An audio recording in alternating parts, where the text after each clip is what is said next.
Welcome to Schein Chats. I'm Julie Johnson, your Surgical Solutions Manager for Henry Schein Medical's ASC segment. Today, I'm joined here with Dr. Rene Gonzalez. Welcome. He's a board-certified anesthesiologist with 35 years of clinical experience in both academic and community anesthesia practice. His lifelong areas of interest and expertise have been in patient safety, airway management, crisis management, and patient safety care. Dr. Gonzalez also invented the full-scale human patient simulators, SimBaby and SimMan. He's also founded and directed the University of Pittsburgh Human Simulation Center. Dr. Gonzalez, thank you so much for joining us today. You're very welcome, Julie, and thanks so much for inviting me to chat with you this afternoon about such an important topic. Yes, I'm happy to have you here. So one thing I'm very interested in, and I know that we've talked about before, is you've published numerous peer-reviewed medical content throughout the years, specifically on the topic of patient safety, and more recently on staff safety during upper endoscopies. What got you interested in these areas?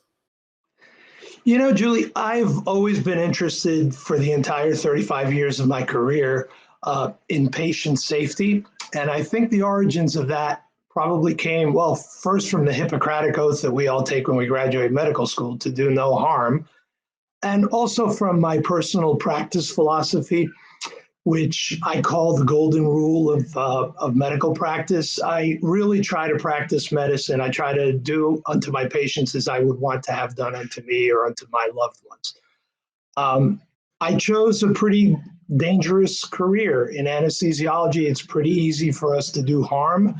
Hardly a day goes by when we don't have a near miss.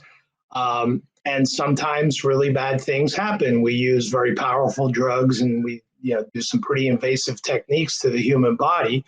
And so it's very, very important that we always be patient-centered. And for those reasons, I've always striven to try to improve and really maximize patient safety. So I got interested in specifically patient safety during upper endoscopy a few years ago. My wife and I relocated to New Jersey to be closer to our extended families, and I accepted a position at a community hospital here in southern Jersey where I live. We have a very busy and active endoscopy suite. It's a hospital-based suite, but we do not only a lot of inpatients, but also a lot of outpatients for all sorts of upper GI endoscopies, routine esophagoscopies, upper GIs, also some more complex ERCPs. We do all of those in the endoscopy suite, and they're all done under sedation. So when you do a lot of these cases, you realize that even though endoscopies are often treated as quote unquote just an endoscopy, they're really, from an anesthesia point of view, very, very complex cases. From an airway management point of view, which has always been one of my professional interests. And they can be very dangerous cases, and I think they should be viewed as potentially very dangerous cases. The main reason for that is that a lot of these patients can get hypoxemic. That means their oxygen saturations can drop very, very low during the procedure. And there are a lot of reasons for that. So I don't know if you've ever personally had an upper endoscopy or if you have any family members that have, but we put in an intravenous, we take the patient into the endoscopy suite, we turn them on their side facing away from us, we put an oxygen device on them, and that's traditionally been nasal cannula, and we start to sedate the patient intravenously. Then we turn the lights off, either way down or off, so that the endoscopist can see the monitor screen. And then the endoscopist proceeds to insert an endoscope. So we insert that into the patient's mouth and down into their esophagus. So I tell people that's analogous to pushing a solid garden hose down into someone's upper airway and into their esophagus. And so most patients, they have a tendency to cough very, very vigorously. And as a result, in order to make it tolerable, we have to sedate patients. When we sedate patients, we always decrease their respiratory drive. So we press their respiration. We also relax the muscles of their upper airway so that their upper airway tends to collapse. So for those reasons alone, they tend to be very dangerous, potentially dangerous cases. Now, there are the most recent numbers, accurate numbers we have on GI endoscopies indicate that there were, back in 2013, 2014, there were 7.1 million GI endoscopies performed in the United States. That didn't include transesophageal echocardiograms by the cardiologist or bronchoscopies by the pulmonologist. So there are more upper endoscopies done in our country and probably in the world than just about any other medical or surgical procedure. That number greatly exceeds the total sum number of appendectomies, total joint replacements, tonsillectomies, and bariatric surgeries done in the United States. But again, anyone who's done enough of these, any anesthesiologist, any nurse, any endoscopy nurses really understand and appreciate that patients can drop their oxygen saturations.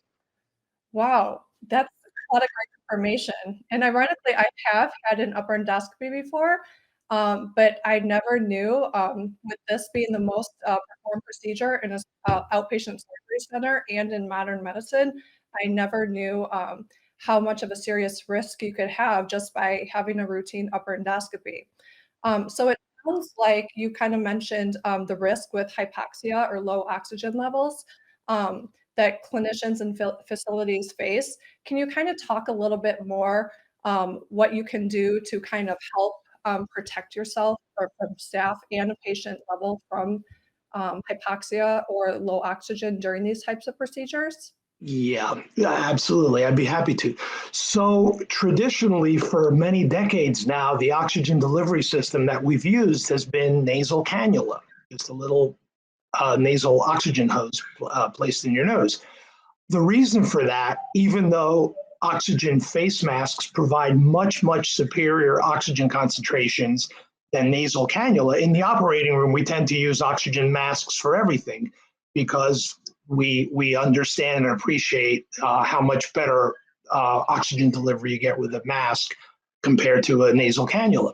But in the endoscopy suite, if you think about it, the use of oxygen masks has been precluded because the dome, the solid dome of the oxygen mask, prevents the insertion of the endoscope by the endoscopist.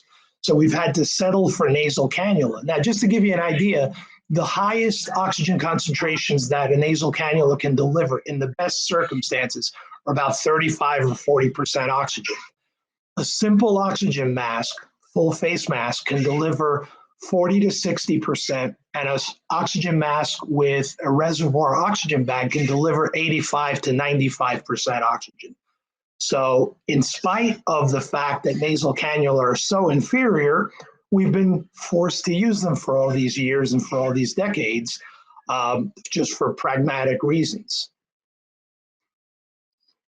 So in answer to your question, so a few years ago in the fall of 2018, I was approached, I was actually taking a little coffee break in our endoscopy coffee lounge, and I was approached by our nurse manager, Cindy Stagg, who was then the president of the New Jersey State Society of Endoscopy Nurses.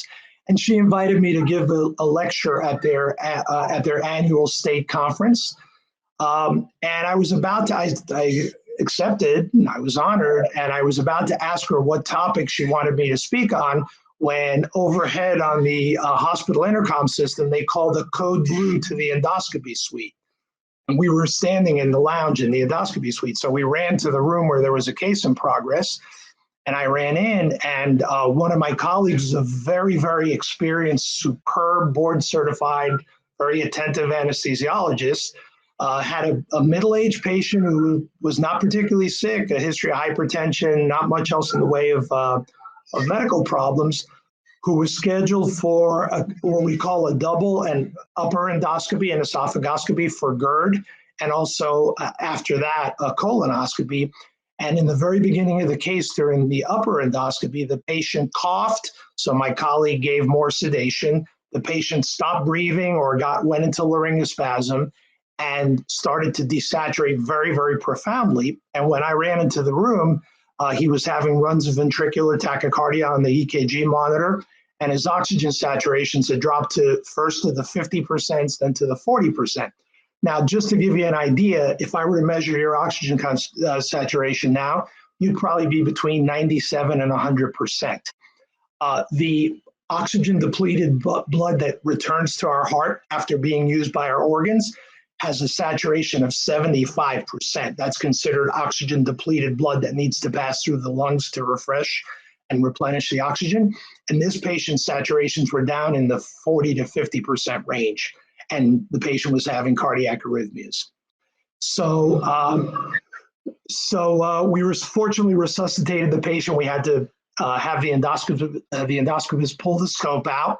We took an ambu bag and very aggressively resuscitated the patient. We did artificial respirations.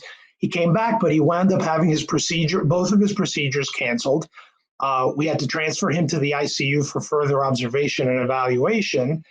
And as you can imagine, everybody was pretty shaken up by this, including the patients and the families that were in the waiting area and in the recovery room, either waiting to or recovering from their endoscopies. So when things like that happen, it's pretty serious. And of course, you worry about serious hypoxia damaging the heart and damaging the brain permanently. And this patient was quite somnolent and lethargic out of proportion to the amount of sedation he'd gotten after the procedure. So that pretty much cinched the topic that I was going to be talking about at that annual meeting, and Cindy totally agreed. So the evening before the meeting, I was thinking I had delineated all of the factors that I've mentioned to you that can result in profound hypoxia during upper endoscopy. But I was not very satisfied because I listed all the problems and the reasons for the problems, but I didn't really have good solutions other than, you have to maintain tremendous vigilance, use capnography to monitor the exhaled carbon dioxide, observe your patient carefully, intervene aggressively before the patient desaturates, but couldn't really offer anything new. So I said, let me do one more literature search before my lecture. And I was on my cell phone just scanning, just reviewing the literature again. I came across this little reference to a device. It was actually an ad in a gastroenterology journal for a device that I'd never heard of before. It was called the procedural oxygen mask. And I remember pinching open my phone, trying to get a better view because the picture in the little ad was tiny. I was trying to see what was special about this mask that made it a mask for endoscopy. So it turns out that it looks very much like a traditional oxygen face mask, except it's got a capnography port built into it, which is absolutely necessary for monitoring our patients. But it's unique in that it's got an oral and a nasal endoscopy port with these self-sealing membranes that allow an endoscopist to insert a scope, and yet you maintain a full oxygen mask. And when you use the reservoir oxygen bag, it can deliver oxygen saturations in the 85 to 95% oxygen range, which is just fantastic. So I mentioned that in my talk. The talk was very enthusiastically received. And after the talk, I said to Cindy, our nurse manager, do you think we can try to track down the local rep that might be able to get these for us? And she got to work, being the superb nurse she is. And by Monday morning, she had us our first case of procedural oxygen masks, otherwise known as the POM. The first patient I used it on was a patient with known severe obstructive sleep apnea who was morbidly obese. And I was so impressed. I maintained his oxygen saturations near 100% for the whole case. And it was a pretty long and complex upper endoscopy. After that, I realized that it's not just the morbidly obese patients with lung disease or with sleep apnea. A lot of the patients that desaturate are the younger patients that have very active upper airway reflexes and require a lot of sedation. So I started using it. That was in the beginning of 2019, January of 2019. I started using it routinely, and it just made a world of difference. A few months later, I published my first few articles on the topic. And then our local rep actually put me in touch with Mr. Joe Voss from Palm Medical, which is a small company in California. And we started to talk. And ever since then, I've been serving as an educational consultant for POM. But I told Joe that this was a game changer. It was really a revolutionary device. It was the biggest advance that I'd seen in anesthesia for upper endoscopy in decades, truly. Yeah, and there's no doubt with COVID-19 that there's been a huge impact on both staff and patients as it relates to these procedures. And we too at Henry Schein have seen great success with the palm mask. And I definitely appreciate you taking the time here, Dr. Gonzalez, to share your experiences and your feedback with staff and patient safety related to airway management. So thank you Yeah, again, Dr. you're Gonzalez. welcome. If I can make one quick comment, Julie, about what you just brought up about protecting the staff. So a couple of months before the COVID pandemic hit, it occurred to me that I was using the palm routinely, and there was this very pleasant side effect. Patients weren't coughing in our faces during upper endoscopies and in the recovery room after endoscopies, because that's nearly a universal phenomenon. And then the pandemic hit. So I wrote this up in an article in the Anesthesia Patient Safety Foundation newsletter, and realized that not only does the palm mask protect patients from profound hypoxia, it also protects the staff from aerosol generating procedures, which now are understood to be the main source of spread of COVID-19. So it's a tremendous dual function that these endoscopy masks serve. Yeah, that's very good info, and I definitely appreciate you being here and Sure. sharing this with us. So thank you again for taking the time and for everything that you do, and we will see you next time on Schein Chats. My pleasure. Thank you very much, Julie. It's been a pleasure. Have a great day.